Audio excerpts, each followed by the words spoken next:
अच्छा, अब अगर हमने ये देखना हो कि हमारे टेबल के अंदर डेटा क्या मौजूद है, किसी भी टेबल के अंदर क्या डेटा मौजूद है, ठीक है। एक तो मैंने आपको बताया था कि टेबल का स्ट्रक्चर देखना हो तो आप शॉर्ट टेबल्स करेंगे तो आपको लिस्ट ऑफ टेबल्स नजर आ जाएंगे, और शॉर्ट आप उसके बाद डिस्क्राइब टेबल करेंगे तो आपको लिस्ट ऑफ कॉलम्स और उनके ऊपर क्या क्या कंस्ट्रेंट्स लगी हुई है वो नजर आ जाएंगी। लेकिन अगर आपने ये देखना हो कि किसी टेबल के अंदर डेटा क्या मौजूद है, ठीक है, तो हमारे पास जो स्टेटमेंट है सिलेक्ट की स्टेटमेंट, सिलेक्ट स्टैटिक फ्रॉम, जो भी टेबल का नाम है, लेट्स से हमारे टेबल का नाम जो है वो इसके अंदर एम्प्लॉई है, स्टूडेंट्स है, let's select static from students.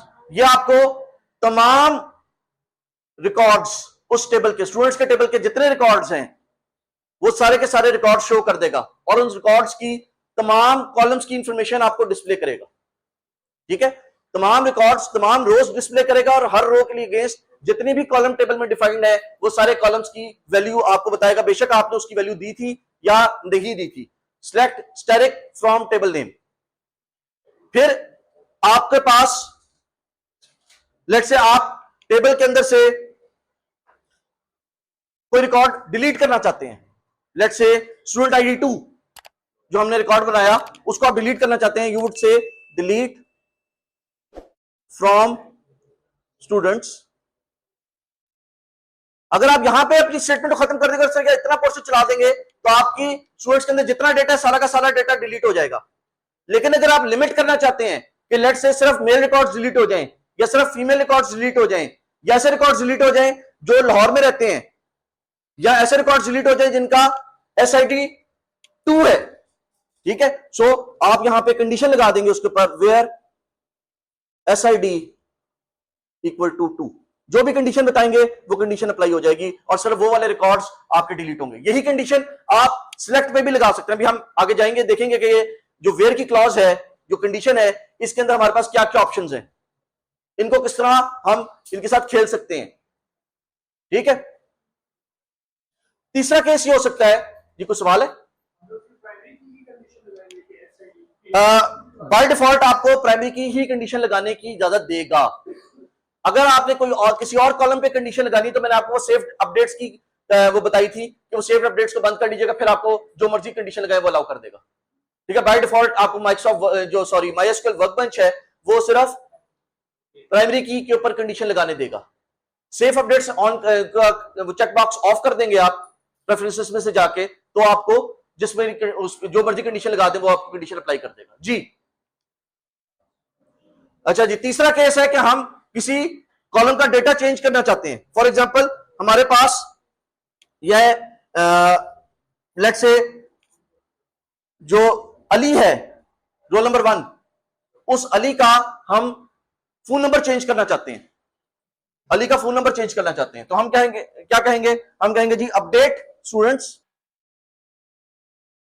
Set phone number is equal to, यहां पे मैं नया फोन नंबर दे देता हूं, लेट्स से उसका फोन नंबर मैं कह देता हूं जी 987654320101, वेयर SID, या SID के ऊपर लिंक लगाते हैं, अब हम लास्ट नेम पे लगा देते हैं, फर्स्ट नेम पे लगा देते हैं fname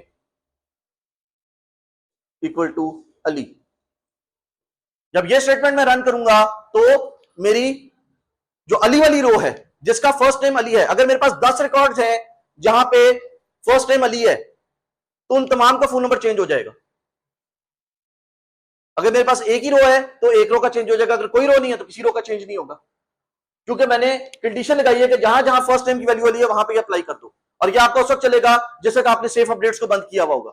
अगर आपने सेफ अपडेट्स को ऑन रखा हुआ है तो ये आपकी स्टेटमेंट आपको एग्जीक्यूट करने से रोक देगा, आपको एरर देगा कि जी सेफ अपडेट्स आपकी ऑन है इस वजह से, और आपने जो कंडीशन लगाई है वो प्राइमरी की पे नहीं लगाई, ठीक है। तो आपके पोटेंशियली एक से ज्यादा रिकॉर्ड्स चेंज हो सकते हैं, एक से ज्यादा रिकॉर्ड्स मॉडिफाई हो सकते हैं, इस वजह से आपको ये स्टेटमेंट रन करने की इजाजत नहीं है। आप जाइए और सेफ अपडेट्स को बंद कर दीजिए, then it would allow you to change as many records as you want जी। कुछ बेसिक चीजों पे बात कर लेते हैं। फॉर एग्जांपल हमने कहा जी हमें अब हम अपने इस डेटा सेट से बात कर लेते हैं, हम अपने इस डेटा सेट से बात कर लेते हैं। फॉर एग्जांपल हम कहते हैं कि हमारे पास जो एम्प्लॉइज का डेटा है, I want to look at all the employees, तो क्या स्टेटमेंट होगी? Select from students, select asterisk from employees. ठीक है, अगर मैंने अपने एम्प्लॉइज का सारा डेटा वो करना हो, सिलेक्ट स्टेरिक फ्रॉम एम्प्लॉइज, अगर मैं ये स्टेटमेंट रन करूंगा तो मेरे पास जो एम्प्लॉइज का सारा डेटा है, वो सारा का सारा डेटा जो है वो डिस्प्ले हो जाएगा। I would get this complete employee table, ये सारा डेटा आ जाएगा। अगर मैं सिर्फ ऐसे एम्प्लॉइज का डेटा देखना चाहता हूं जो कि मेल है, फॉर एग्जांपल पहला रिकॉर्ड, दूसरा रिकॉर्ड, ये छठा, पांचवा रिकॉर्ड, सातवां रिकॉर्ड और आठवां रिकॉर्ड, ये इन 5 रिकॉर्ड्स का मैं डेटा देखना चाहता हूं, so I would give the statement select asterisk from employee where sex equal to male. Please याद रखिए कि आपके पास जहां पे भी कैरेक्टर टाइप या डेट टाइप के वो हैं, उनको मैं कोट्स में लिख रहा हूं।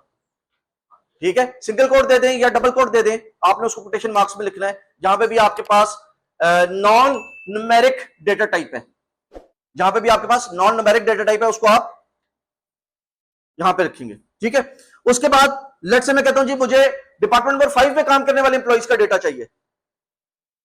ठीक है, मुझे डिपार्टमेंट नंबर 5 में काम करने वाले एम्प्लॉइज का डेटा चाहिए, तो मैं यहां पे इसी तरह स्टेटमेंट दे दूंगा select asterisk from employee where DNO equal to 5। अब प्लीज अगर आप अपने डेटा को देखिए, so you would find out कि हमने डिपार्टमेंट का नाम नहीं बताया, हमने ये नहीं बताया कि जो है वो रिसर्च डिपार्टमेंट के एम्प्लॉइज की का डेटा निकाल के दो। We are only for the time being looking at only one table, क्योंकि डिपार्टमेंट का नाम जो है वो डिपार्टमेंट के टेबल में लिखा हुआ है, और department number is a foreign key from that department table. Department number DNO जो है, अगर आप नीचे देखिए, DNO is a foreign key from that department table. तो अगर हमें डिपार्टमेंट का नाम पता हो, वो अभी हम नहीं देख रहे हैं, वो इंशाल्लाह हम नेक्स्ट वीक में देखेंगे कि एक टेबल का डेटा दूसरे टेबल में किस तरह लिंकअप होता है और उसको किस तरह हम ढूंढते हैं। अभी हम फिलहाल अपनी सारी की सारी रिसर्च को, अपनी सारी की सारी जो हमारी डिस्कशन है, उसे अपने सिर्फ एक टेबल के डेटा पे महदूद कर रहे हैं।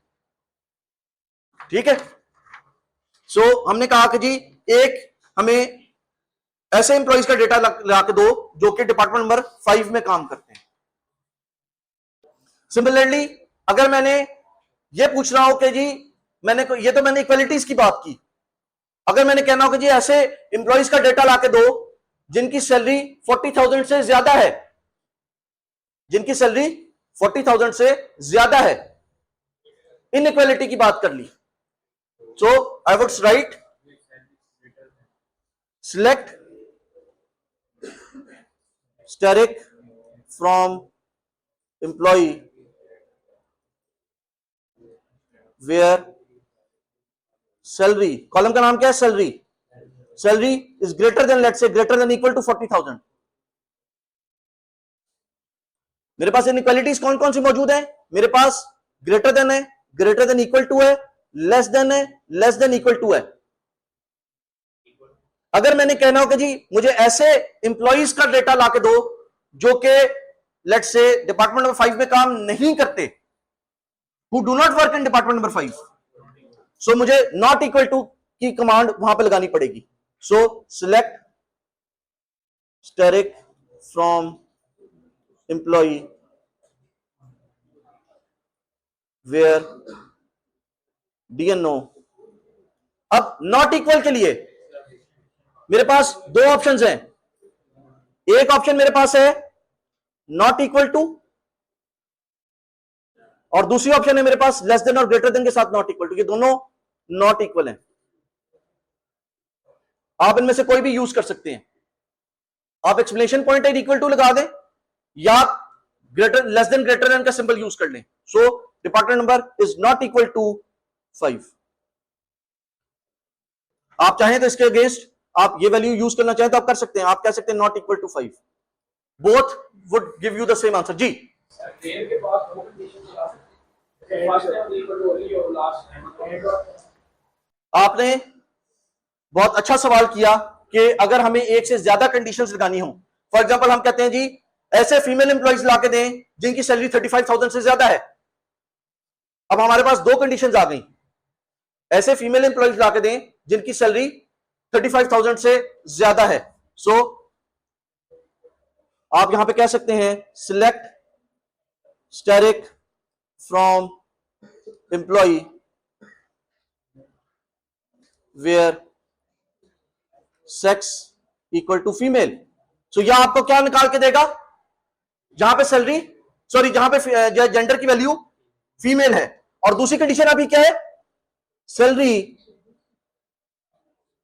इज ग्रेटर देन लेट्स से 35,000। ये आपके पास दो कंडीशंस हैं। इन दोनों कंडीशंस को आप एंड के साथ कनेक्ट कर सकते हैं। आपके पास मल्टीपल कंडीशंस हैं, आप उन्हें एंड के साथ कनेक्ट कर सकते हैं। सो यू हैव एंड और दोनों आपके पास अवेलेबल हैं। एंड भी अवेलेबल है और भी अवेलेबल है।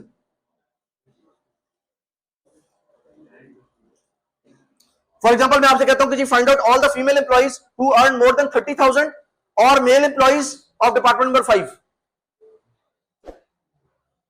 ठीक है जी। अब मैंने एंड और को कनेक्ट कर रहा हूं जी। सर अगर कुछ ऐसी कंडीशन लगा के यहां पे एसएसएल पॉइंट्स है स्टार्टिंग विद 3 सर्विकल इंजीनियर्स है, वो इंशाल्लाह वो आज हमारे पास टाइम शायद कम है, इंशाल्लाह वो अगली क्लास में हम डिस्कस करेंगे। ठीक है, we will discuss that, we will come to that कि जी अगर हमें कोई स्पेसिफिक, हमें ऐसे लोगों के नाम चाहिए जिनका नाम ए से स्टार्ट होता है, ठीक है, या जिनके नाम के अंदर कहीं पे डबल एन आता है। ठीक है, तो इस तरह के नाम अगर हमें चाहिए या इस तरह के रिकॉर्ड्स हमें ढूंढने हैं तो उन रिकॉर्ड्स को किस तरह सर्च किया जाए, इंशाल्लाह वो हम इंशाल्लाह अगली क्लास में डिस्कस करेंगे।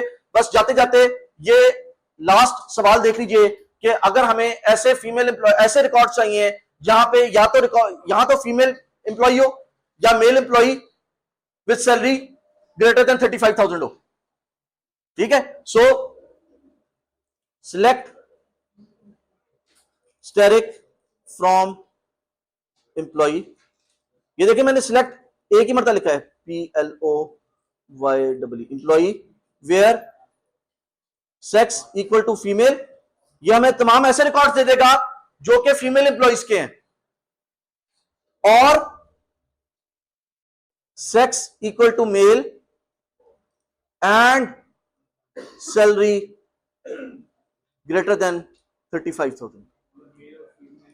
और यहां पे हम ब्रैकेट की मदद से कॉम्बिनेशंस बता देंगे कि ये एक कंडीशन है और सेक्स इक्वल टू फीमेल अलग कंडीशन है, ताकि एंड और आर में कंफ्यूज ना करना है। तो यहां पे सेक्स इक्वल टू फीमेल और सेक्स इक्वल टू मेल, ये तो हमारे सारे रिकॉर्ड्स हो गए। एंड सैलरी ग्रेटर देन 35,000, तो वो ऐसे रिकॉर्ड निकाल देगा जिनकी सैलरी 35,000 से ज्यादा है। लेकिन मैं जो कह रहा हूं कि नहीं, मेल एम्प्लॉय की सैलरी 35,000 से ज्यादा होनी चाहिए और फीमेल एम्प्लॉय सारे के सारे आने चाहिए। ठीक है, so we will stop here today. इंशाल्लाह नेक्स्ट क्लास में we will look at how to find out some specific columns from the data. अभी तक हमारे पास जितना डेटा आ रहा है, हमारे पास 10 कॉलम है तो 10 के 10 कॉलम आ रहे हैं। ठीक है, नेक्स्ट क्लास में we will look at how to find some specific columns in the data. उसके बाद उन कॉलम्स को अगर हम उसी तरह डिस्प्ले करना चाहते हैं तो उसी तरह डिस्प्ले कर लें। दो कॉलम्स को कनेक्ट करना चाहते हैं तो किस तरह करेंगे, या उन कॉलम्स को हम किसी और नाम से एक्सेस करना चाहते हैं तो वो देखेंगे। उसके अलावा आपने जो सवाल किया कि अगर हमारे पास डेटा का कोई पैटर्न मौजूद हो तो उसको आप किस तरह हैंडल करेंगे। So that's it for today.